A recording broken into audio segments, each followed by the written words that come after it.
Bismillahir Rahmanir Rahim. Assalamu alaikum wa rahmatullahi wa barakatuh, dear viewers, to the show, Think About It. Today, I'd like to start off by asking some questions.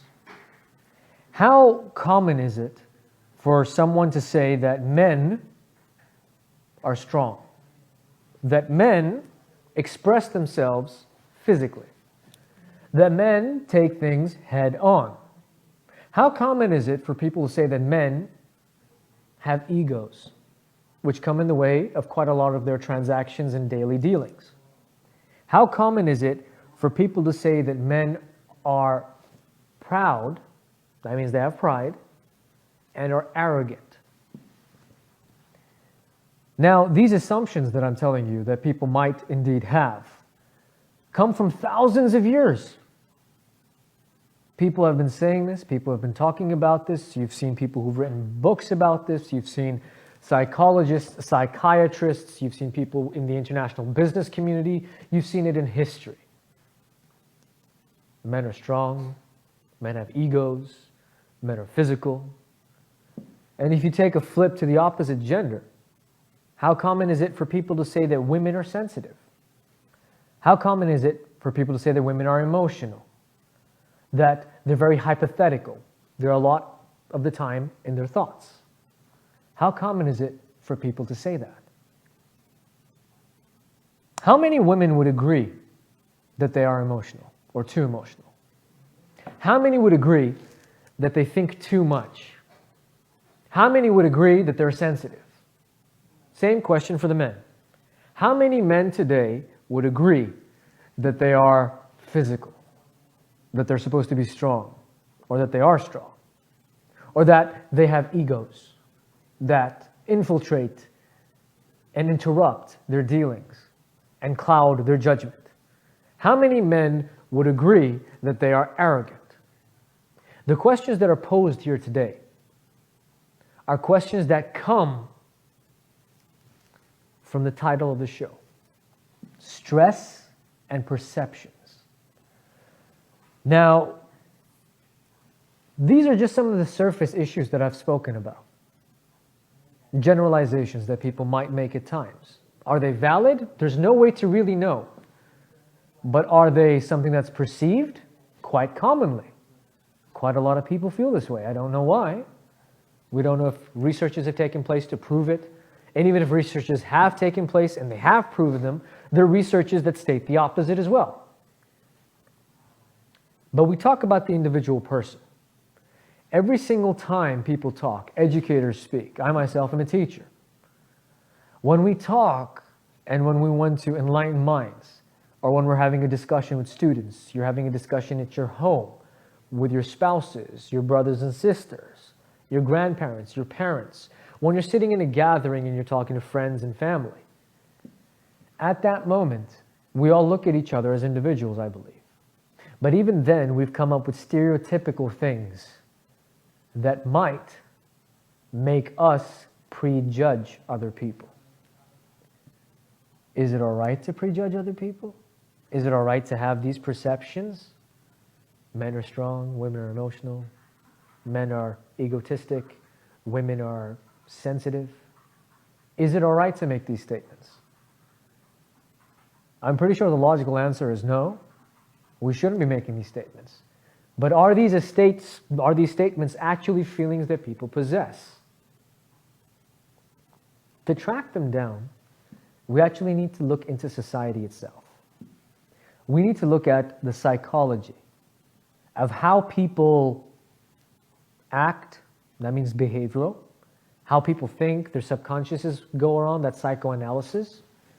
And we need to combine the two as well, which is cognitive. And before I go further on, I want to give a shout out to my students from grade 11 of Sefa and Marwa Islamic School, because they're the ones who gave me the idea for this show. So thank you very much. When it comes down to it, we take a look at the word stress. It doesn't go alone. Stress is something that is sometimes not looked at with much detail or focus. And when I say this, I mean people don't look at the root cause. They look at the product, they say that they're stressed out, but they don't go to the root of why the stress exists. It could be multiple things that have accumulated. And now an individual's elastic limit, that means the limit that we can withstand and withhold, has crossed. And so they break point. And when they break, they might very well end up losing their sanity and say that they're stressed out. To come to stress and to understand it, there was a survey that was done in September 2019. And that survey showed that stress that affects health, that means people fall into depression, people get irritated, people get into arguments, people lose their patience, all of these different things that actually affect us physically, our health, our well-being. In 2019, a survey stated that approximately 30, 40 years ago and prior to that, that level of stress would hit somebody when they were 14 years old. Prior to that, it was negligible. Negligible means that it didn't occur much. There were rare cases where kids below the age of 14 would have stress that would affect their health. Maybe that's why when our older generation, our parents, uncles, people who you meet at a subway or you talk to might say that, oh, our generation was very this and your generation is very much that. But is it true that today's generation, what they're facing, whether you call them millennials, whether you call them Generation Z, are they a product of stress? Because that same survey in 2019 in September showed that nowadays, kids as young as age 4 years old, can show signs and have actual stress that affects their health. From 14 to 4, that's a 10-year drop. Do you actually think a 4-year-old should be dealing with stress? Why? It doesn't make sense. Unfortunately, statistics show that it's true. And for that, we need to take a look at perceptions. So when we take a look at perceptions, we have to understand where they were created. Let's go to the root. The root causes of perceptions are cultural backgrounds. So basically, even if you live in a country that has a lot of diversity, such as Canada, it's great to have diversity. It's absolutely wonderful. But is all that diversity actually moving towards something healthy? Something healthy means integrating.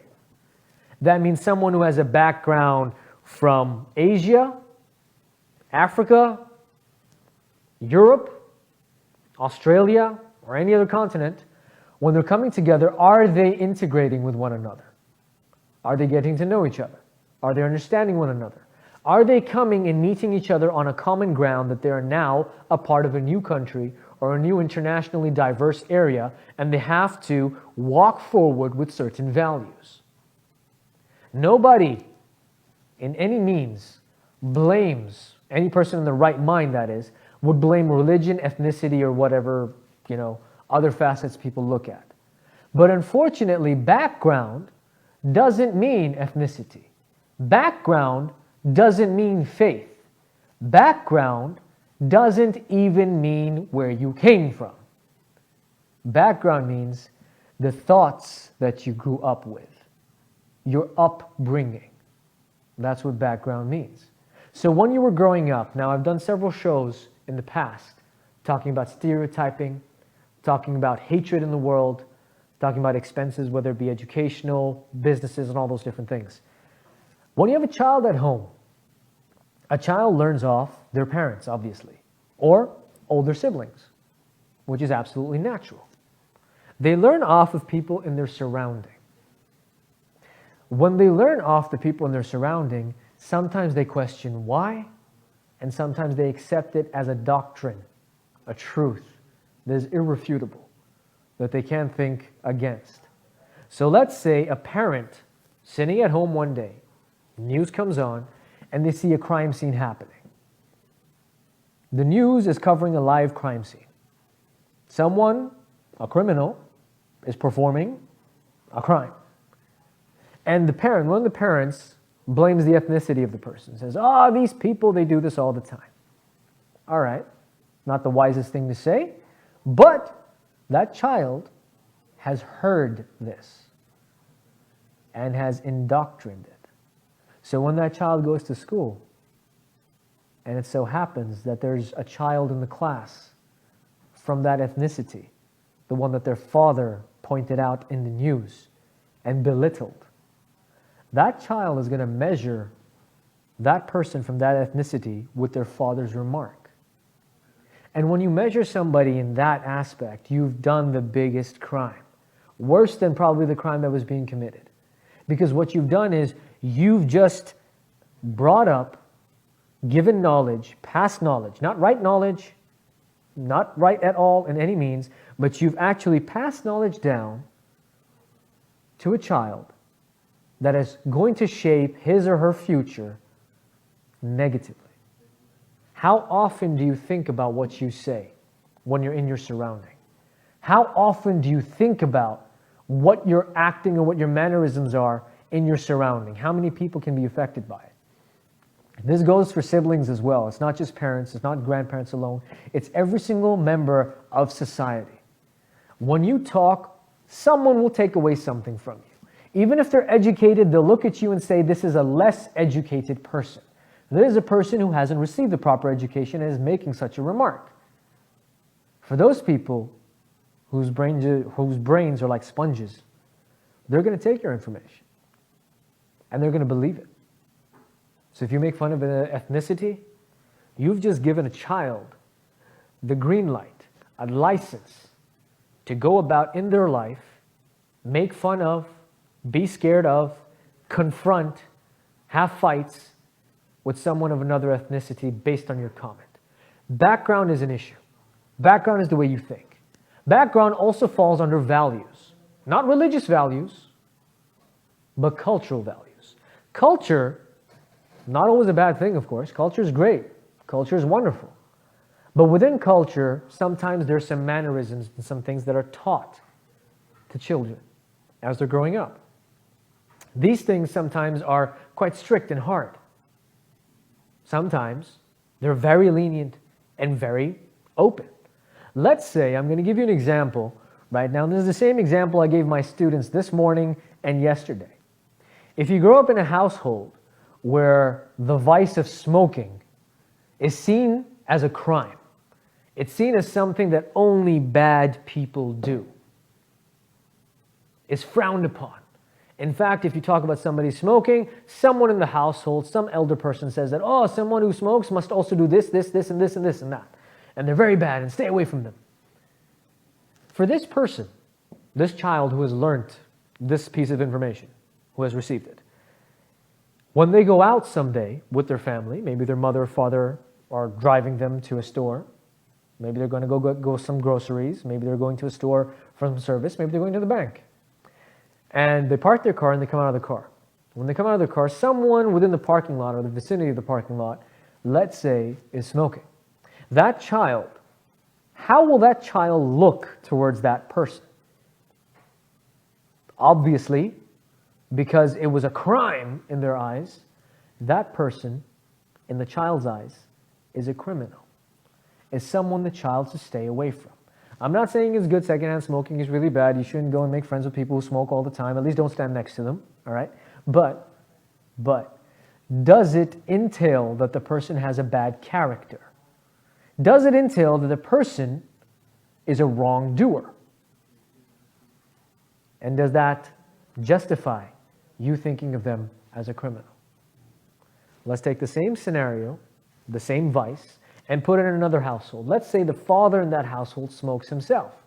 Let's say smoking isn't really seen as something big or good. I mean, of course, with modern day awareness, we know smoking is not good for your health. Passive smoking is also quite bad, in fact, worse. And you don't want to get into that. It's not good. But yes, some people or members of your family smoke. Your father, after you've had your meal or whatever it is, walks outside, comes back in. Someday you're coming home from school, your father, your brother, whoever it is standing on the porch, they're having a cigarette, they're like, hey, how's school, whatever. You don't really give it that attention. You don't talk about it that much.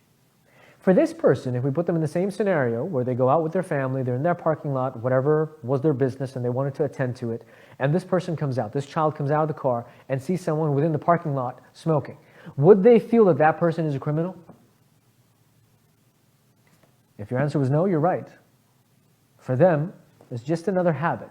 Not a good one, something that you should refrain from, but that person is not a criminal. This is a very surfaced example that I'm giving you. You can go and delve deeper into this, but you will see some ridiculous things. So that's culture and background. Background, again, does not mean, let me repeat this another time, it does not mean religion, it does not mean ethnicity, it does not mean where you came from. Background is basically the thinking you developed as a child and today is indoctrined and actually forces you. When I say force you, I mean it is something that was put inside your head to such an extent that today it actually dictates how you feel or what you will do or what you will say when you're met with a certain circumstance. The second, background is done. The second point is profession. People from different professions think differently. Obviously, you go to college or university or you do training, you get a certification, you get a diploma. You go and you train yourself to do a certain job or you want to get into a certain scope, whether it be something to do with engineering, construction, becoming a lawyer, legal studies basically, getting into science, becoming a doctor, an MD who wants to deal with medical sciences, going into academics, you want to learn about a subject, literature, mathematics, chemistry, you want to dive deep into that. So you could be an educator, you could be a person who's a businessman, you could be a person who's a lawyer, you could be a person who's a doctor, you could be a person from any walk of life. The type of training you got and the type of, let's say skill that you attained. Attained means you already had something in you, but you attained it and you actually helped it grow and focus and become something bigger. So you could do a job well. You have it with you. You have your certificate, you have everything. Now you go to work. Obviously, when you were doing your training, you were given some principles. You were given some ways of dealing with situations.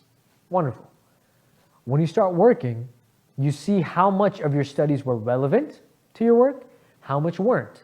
But on the job, you will learn how to do quite a few things. When you learn how to do those things, what's going to end up happening is that you're going to develop a character or personality because of your profession.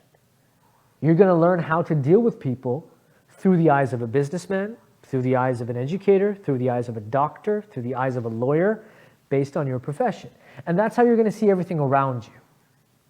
So what happens is, why is this a problem? Why is this a problem? It's not a problem in your profession. It's a problem in integration in society, the reason why stress exists.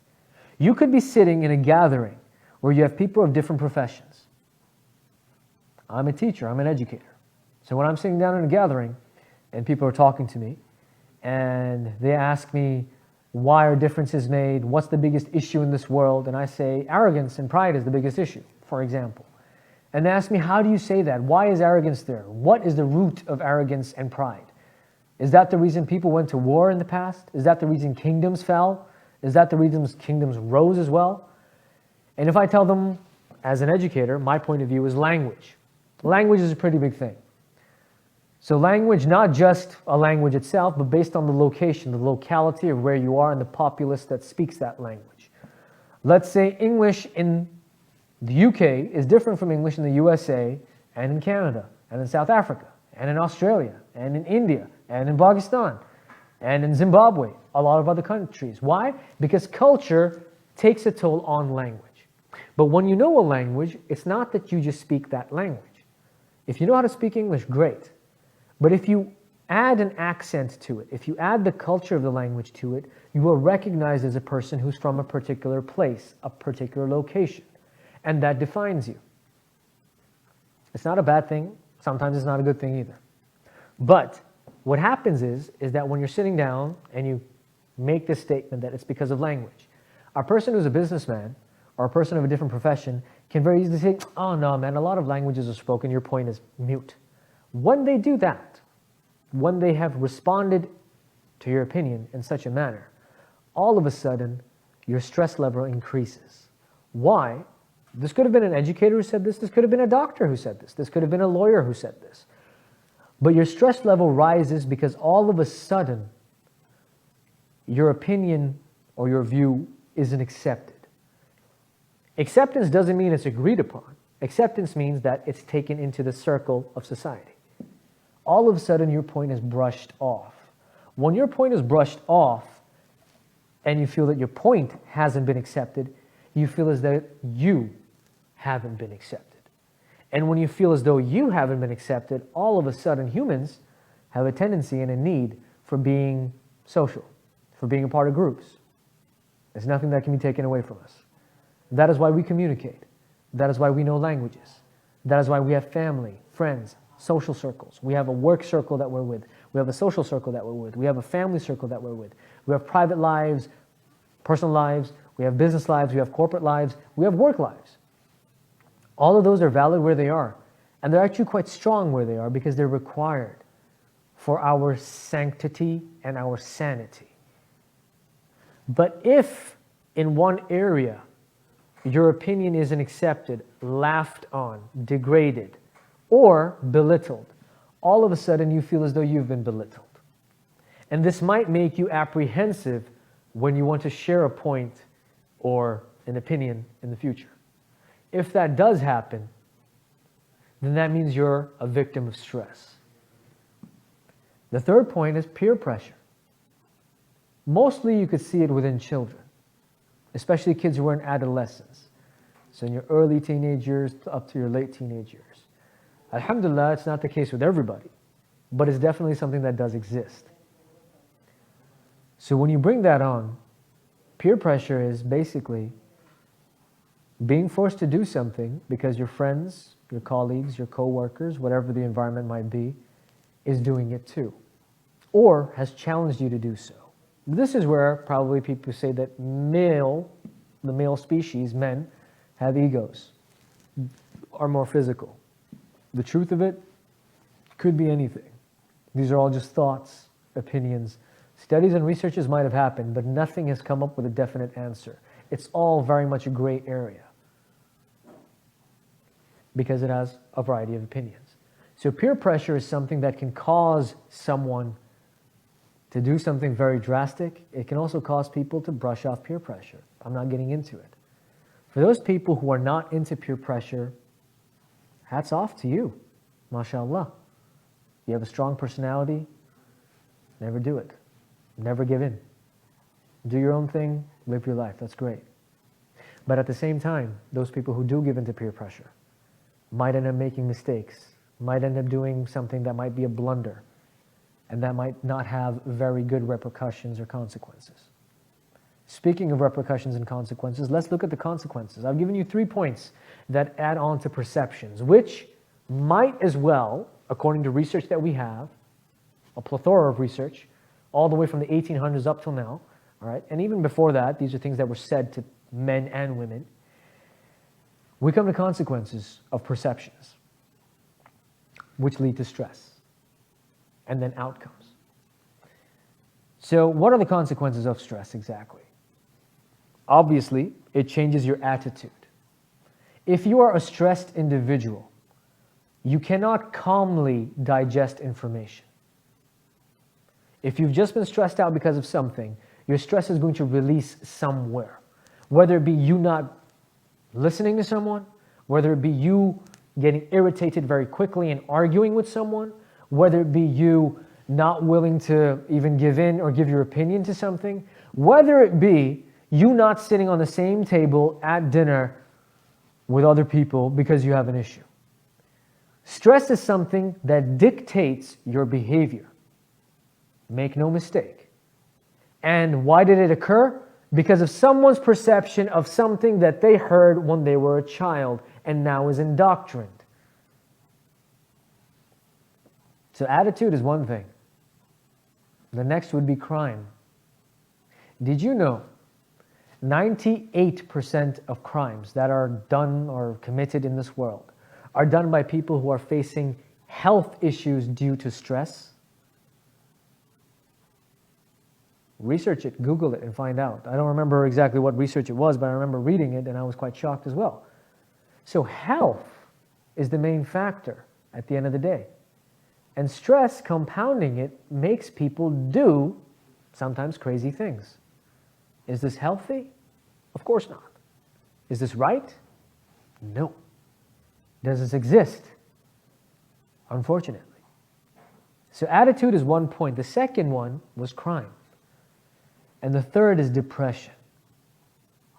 You might have seen it, you might have heard it. I'm sure, dear viewers, you've already seen different statistics. You've heard people talking about it in different gatherings. You probably had your eyes run through it or skim through it on the internet as well. Depression is something that is real. And it's kicking in day by day. It is something that causes people to seclude themselves. It is something that has caused famous people. SubhanAllah, take a look at Bollywood, for example. We heard there was an actor who committed suicide. Whether it was suicide or not, there's investigation going on. But what caused that person to that breaking point? The person was stressed out. Whether it be because of his peers around him, whether it be a difficulty of life that's taking place, but something that was definitely not positive. People who are committing crimes nowadays. If you sit them down and you ask them, why was the crime committed? All of them usually have a backstory of how twisted or how negative their upbringing was. So it stands quite clear that perception, your background, your mind, your thinking caused you to do something, caused you to become something big. But here's the thing, as Muslims, we have to refer to our religion for a variety of purposes. It's not just looking at the world, facing the world, going through the world, forgetting about your religion. Religion goes hand in hand. Islam, subhanAllah, is such a beautiful religion which people don't understand.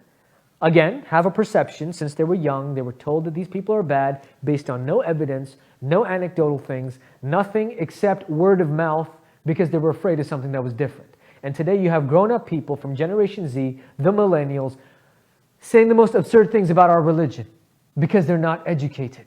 Simple as that.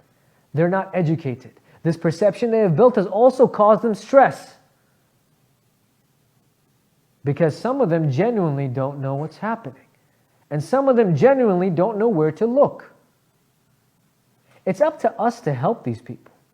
Allah subhanahu wa ta'ala in our beautiful religion has put down many lessons for us to take away from, to understand, and to actually practice our lives with.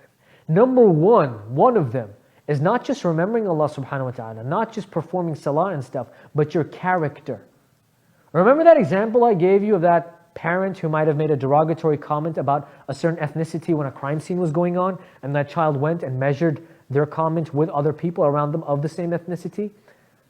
It's a hadith, a sahih hadith, that a true Muslim is he or she who everyone else is safe from their tongue. Your tongue, your hands, your actions do not cause harm to other people. It's a very big thing. The Prophet Muhammad ﷺ has said, those people who can control their tongue are amongst the best of people. If not the best, amongst them. Yes, we have hadith about that man is very good who is good to his wife. We have other hadith about your responsibilities and priorities towards Allah subhanahu wa ta'ala, which have your 5 pillars of Islam, we have the 6 pillars of faith. We do need to understand everything. We do. But we need to take it hand in hand. Do people take it hand in hand today? That's up for you to decide. That's up for you to think about and ponder about. But that is why we refer to our religion again and again. If you're facing stress, a good thing to do is to know that Allah subhanahu wa ta'ala never burdens a soul with more than what it can bear. That means regardless of the test you're going through, regardless of the stress that you are receiving, regardless of the noises around you that might be impacting you and your health, just remember Allah subhanahu wa ta'ala and know that you can not only survive this, but fly through it. Because Allah subhanahu wa ta'ala will never test you to something that you cannot withstand. It's just for you to open your eyes and see. is just for you to refer back to your religion. Allah subhanahu wa ta'ala asks us human beings, His people, that if you remember me, I'll remember you. Regardless of how many sins you have, regardless of what you think of yourself or what image you have in your head, whether it's a very positive one or a negative one, Allah subhanahu wa ta'ala is waiting for you, just to refer back to Him. Don't take my word for it. I know a lot of people quote different imams and different ulamas and different ustads and different alims in this world. All right, they quote them. We don't know about their aqeedah. We don't know about how they are. I've quoted people as well. And if I've done wrong, I'd like to retract what I've said about alims and imams and people to follow. That's quite simple. But go out and do your research. أَفَلَا تَعْقِلُونَ أَفَلَا تَتَفَكِّرُونَ. Do you not think? Do you not see? It's in the Quran. It's in your religion. Allah subhanahu wa ta'ala tells us to use our minds. Because if we don't use our minds become succumbed to other people's thinking. Today, we talked about stress and perceptions. Move them away for a second. I'm still talking about stress, but move them away to the examples that I've given you. We have social media that filters our emotions. You go on social media, you can post a picture about you having a great life, you have a very beautiful scenic view in the back, you're at a beach, you're giving thumbs up and making all those signs that kids make nowadays. Great, good for you. You're getting a bunch of likes on it, people are telling you that they miss you, where are you, what are you doing? Awesome. But you're going back to count the likes every now and then. You're going back to see how many people have commented on that post. But you filtered your life. Because now people are trying to measure themselves according to your picture. I don't know if that was your target, but they're measuring themselves according to that. They want to oust it, they want to beat it, or they want to at least equal it in some way. Even if in reality, you're not that much at peace and you are facing stress. Subhanallah. Do you see the dichotomy between that? We're so used to putting filters in our lives. We're so used to the appearance of being happy that we've forgotten how to actually be happy. Suicide is the last part of stress. I gave you an example of an actor who committed suicide. Now, that does get a lot of wind because obviously it's a famous figure. But subhanAllah, the rates of suicide, the statistics that speak today off of research, contemporary researches done by a variety of universities, which show that the rate of suicides are increasing. Why is that so?